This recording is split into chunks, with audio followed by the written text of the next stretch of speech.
Hey you guys, welcome back to my channel. It's your girl Symone. If you didn't already know, now you know. And in today's video, I'm going to be showing you guys how to get a flawless beat. I've gotten so many questions over the past few months. How do I do my makeup? What products do I use? So on and so forth. And I wanted to go ahead and do an in-depth video with you guys and show you guys some techniques as well as some of the products that I use to get a flawless beat. So if you're interested in that, then keep on watching. Make sure that you thumbs up this video, subscribe to the channel, turn on those post notifications, and follow me on Instagram at Symone Stylez with 2 Z's. All right, you guys, so the first step is to prime. Priming is extremely important because this is going to be what helps your makeup last on your face. This is going to be the barrier between your skin and the makeup. So all the products that I'm using are going to be listed down below in the description box. Alright y'all, so since I'm all primed and ready, I'm going to be going in with the NARS Soft Matte Foundation. This is in the shade New Caledonia. This is my favorite foundation, you guys. If you guys have not seen my review and wear test on this, then definitely do yourself a favor and go check it out. I will have it linked down below in the description box. So definitely go ahead and check that out. And then I'm gonna go ahead and get a foundation brush. So I am just going to go in, I'm gonna go in with an Instapop sculpting brush, and we're gonna go ahead and pat this in. When applying your foundation, you want to make sure that you're patting the foundation in and not streaking it or swiping it across the face, because it will leave lines. When you're putting on foundation, you want to avoid, if you have creasing under your eye, even if you don't have creasing under your eye, you want to avoid putting foundation directly underneath your eye because it can appear cakey, and we don't want that. And also, if you have creasing under your eye like I do, then that is going to further accentuate the fine lines that you have under there. So you definitely want to avoid that area at all costs when applying the foundation, because it's not going to do anything but make you have a cakey under eye, and then you're going to start creasing under there, and it's just not going to be a good look for your foundation. So what I like to do is I like to go in with a damp beauty blender. Make sure that it's damp, not drenched. And I like to go over my face and just soak up any excess foundation that's left on the skin. And also just pounce it into the skin to further pack it in and blend it out. I feel like this has been something that has helped me out tremendously when it comes to doing my foundation. It just makes it appear more smooth, more airbrushed, and see, you know, all of that extra foundation would have just been sitting there doing nothing. So I definitely feel like it's extremely important to go in with a beauty blender and just pack away that extra moisture. So what I've been doing lately with concealer is I have been using a cream and a liquid. So I've been using a pot concealer. This is the NARS Soft Matte Concealer, and this is in the color Walnut. And so I'm just going to go ahead and place this underneath my eyes. I'm also going to place this on my forehead, the sides of my nose, the bridge of my nose, Cupid's bow, and chin. I know I look crazy. And then what I like to do is I like to go in with the LA Pro Girl Concealer, and this is in the shade Fawn, and I'm just going to go over those areas as well. Alright y'all, so I'm going to let this sit for a couple of minutes and just let this, you know, kind of dry down a little bit so I can have a lot more full coverage. underneath my eyes and all over the place. You guys will see, and then I'm gonna come back and we're gonna blend it out. All right, y'all, so what I'm gonna do, I'm gonna spray my face with some setting spray before we get ready to go ahead and blend this out.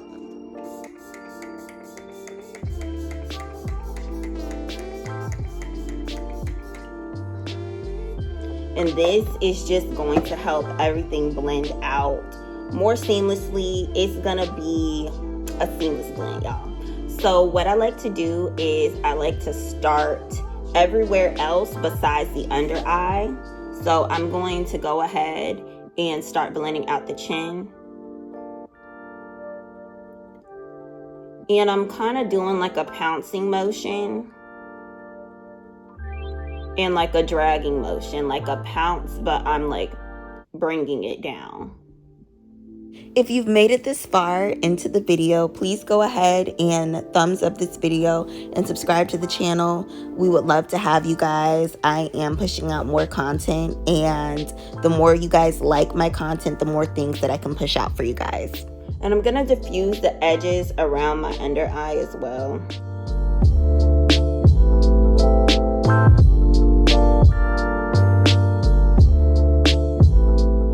And just like you saw me do on the chin, I'm doing a pulling motion.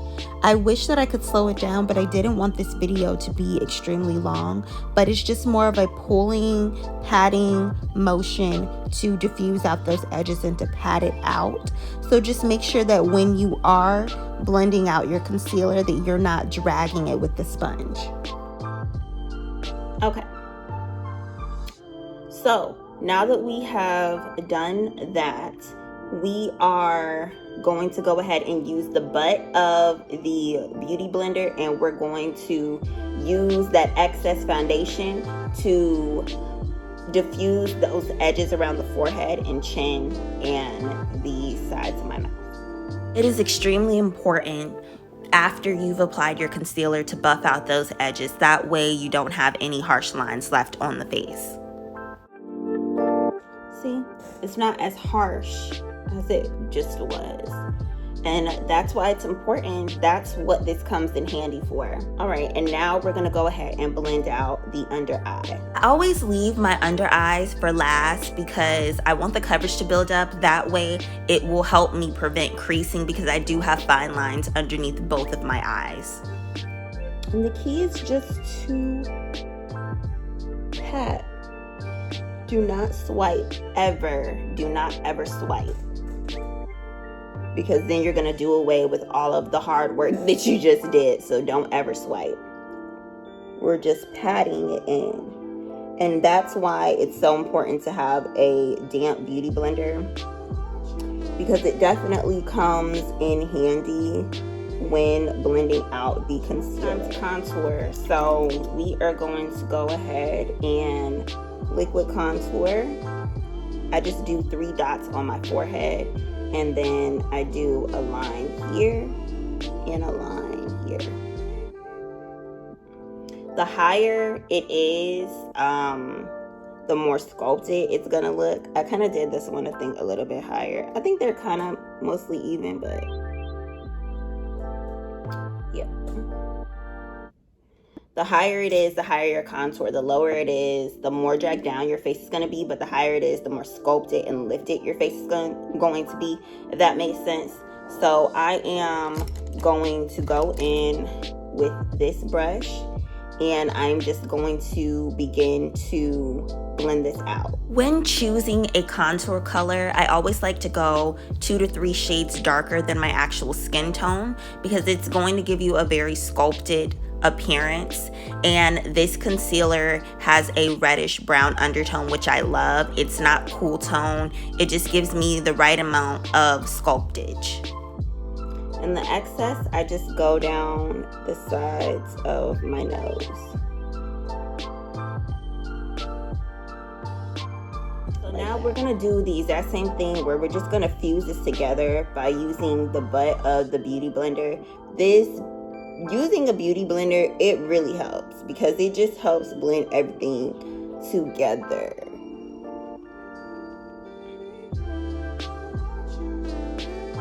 And I even like to go back in with my foundation brush and just further fuse that together as well. Fuse all of that together.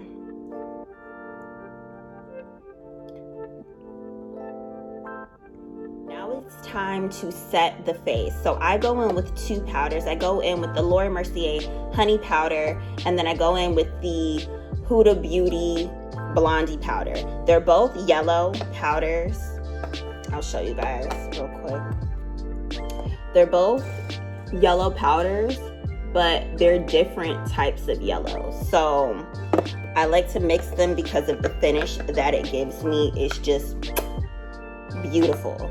So I've already gone ahead and made sure I don't have any under eye creasing, because you don't want to set any creases, because then your under eye is going to be trash. So I don't use, let me scoot back, y'all. Okay, so I don't use the same sponge that I've been blending everything out with. I go in with another sponge because, and this one is dry, and I don't mind using a dry sponge for me to do my under eye and to set everywhere else.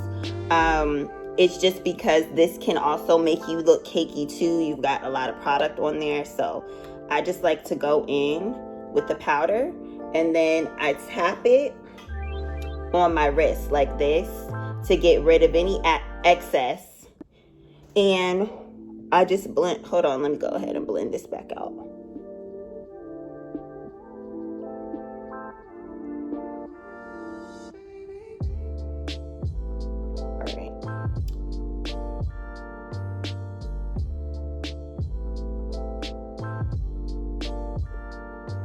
We're just making sure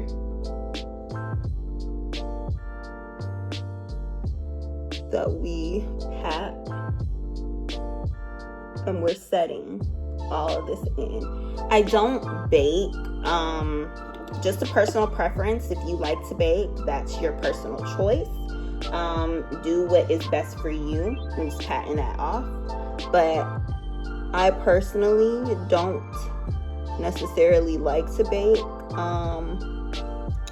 a whole bunch. I just more so like to press it into the skin. So that's what you see me doing here.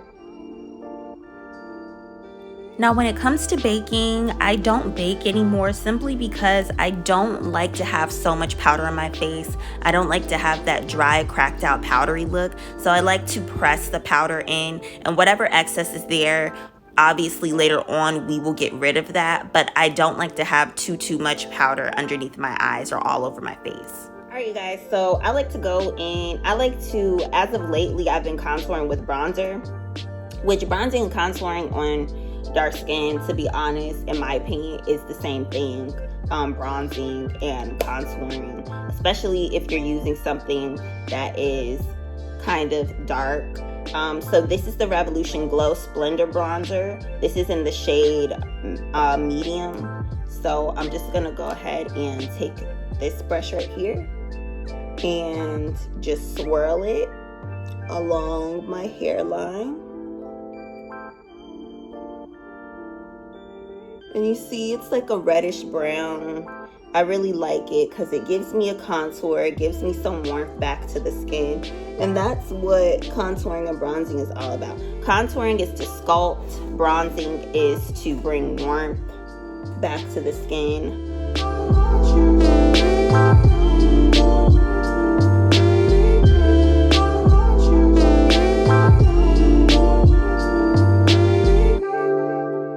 I know I said I don't bake, but I do bake the size of my nose to further define the lines we created for that contour on our nose.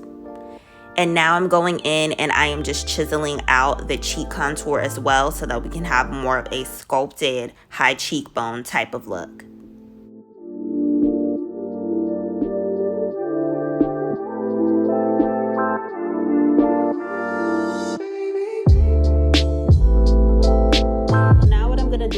We're just gonna go ahead and get all this excess powder and just pack all of it in.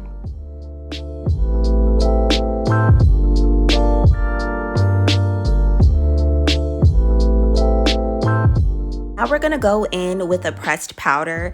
This powder needs to be the same color as your foundation. It needs to be a skin toned color, that way it can blend everything together. I am using the Sephora Micro Smooth powder in Deep Mahogany. It is such a great powder. And now I'm going in with an orange blush, which orange blush looks amazing on dark skin tones. I highly suggest you trying it out. And now we're going to go ahead and set our face with some setting spray. You can use any type of setting spray. This is just going to allow your foundation to stay on all day. And now I am applying highlighter. I like to use a loose pigment, and I put it on the tip of my nose as well as the bridge of my nose. And then you're gonna see me put it in my inner tear ducts as well as my cheekbones.